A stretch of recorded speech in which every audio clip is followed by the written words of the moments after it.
قربانی کا مطلب ہے قریب ہونا. قربانی کا مطلب قربا یقرب تقریباً، یہ عربی ورڈ ہے، نزدیک ہونا. ہر اس کام کے ذریعے سے اللہ کے نظر میں نزدیک ہونا جس کام کے ذریعے سے اللہ خوش ہو جائے، چاہے وہ نماز ہو، روزہ ہو، حج ہو، زکوٰۃ ہو، قربانی ہو، صدقہ و خیرات ہو، کوئی بھی کام جس کے ذریعے سے اللہ خوش ہو اس کو قربانی بولا جاتا ہے، اس کو قربانی بولا جاتا ہے. اور ایک خاص مہینے میں، خاص طریقے سے، خاص وقت میں جانور کے اوپر چھری چلانا وہ بھی قربانی کہلاتا ہے. ہاں، جانور کی قربانی آپ کر رہے ہو لیکن سسٹم سے نہیں کر رہے ہو تو آپ کی وہ قربانی بھی قابل قبول نہیں ہے. ابھی میں ایک مسئلے کی طرف آ رہا ہوں. اب جیسے آپ کے یہاں عید الاضحیٰ کی نماز 7 بجے، لگ بھگ مان لیجئے 7 ہی بجے ہوتی ہوگی، 6 بجے، 7 بجے، 8 بجے، کتنے بجے آپ کے یہاں ہوتی ہے عید اور بقرعید کی نماز؟ 7، 7:30 بجے. کوئی آدمی اٹھے اور سوچے کہ آج تو عید الاضحیٰ کا دن ہے، آج تو قربانی کا دن ہے، آج تو جانور کو ذبح کرنے کا دن ہے. ہاں، اب وہ اٹھے، نہائے دھوئے، اچھے اچھے کپڑے بھی پہنے، جانور کو نکالے اور جانور کے اندر تمام شرطیں موجود ہو، تمام شرطیں، جانور ایسا ہونا چاہیے، ایسا ہونا چاہیے، ایسا ہونا چاہیے، ایسا ہونا چاہیے.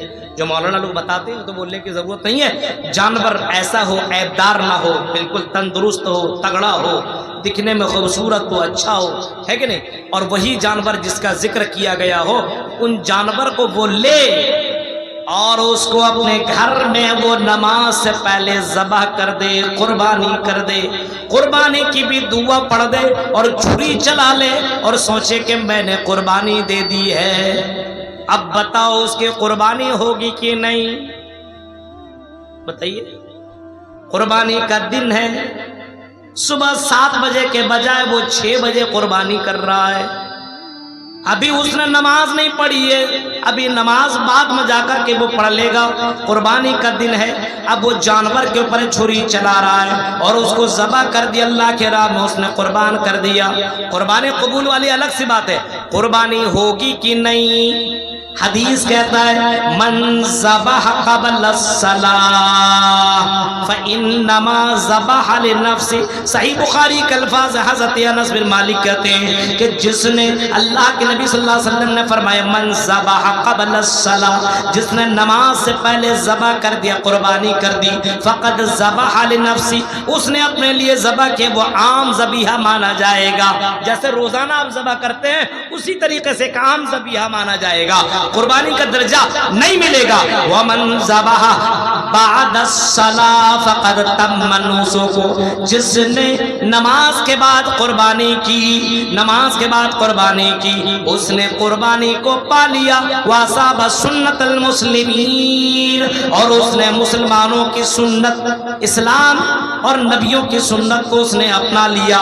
یعنی نماز کے بعد جس نے قربانی کی. اب دیکھیے مسئلہ، قربانی کا دن ہے، جانور بھی وہی ہے، آدمی بھی وہی ہے، 10ویں ذی الحجہ بھی ہے، لیکن نماز کے بعد ایک آدمی قربانی کر رہا ہے، ایک نماز سے پہلے خالی کر رہا ہے. سسٹم تھوڑا سا چینج ہو گیا، نماز سے پہلے کرنے والا اس کی قربانی نہیں مانی جا رہی، عام ذبیحہ مانا جا رہا ہے. وہ حلال ہے، کھایا جا سکتا ہے، لیکن اس کو قربانی کا ثواب یہاں پہ نہیں مل رہا ہے. نماز کے بعد جو قربانی کر رہا ہے وہی جانور، شرائط وہی بھی ہیں، لیکن میرے بھائیو نماز کے بعد کہہ رہا کر رہا ہے اسی جانور کے اوپر چھری چلا رہا ہے. اب اس کو قربانی کا درجہ مل رہا ہے، اس کو ثواب کے اندر بڑھوتری مل رہا ہے. وہ عام ذبیحہ نہیں بلکہ قربانی کے وہ رتبے کے اندر اس نے پا لیا.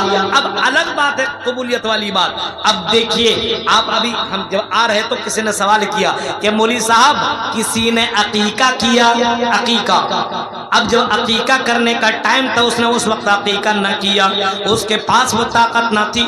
اب اس کے پاس اب طاقت آئی ہے، اب وہ اپنے بچے کا عقیقہ کر رہا ہے، اس کا عقیقہ قبول ہوگا کہ نہیں؟ قبولیت تو الگ سی بات، قبول ہوگا کہ نہیں اللہ جانتا ہے.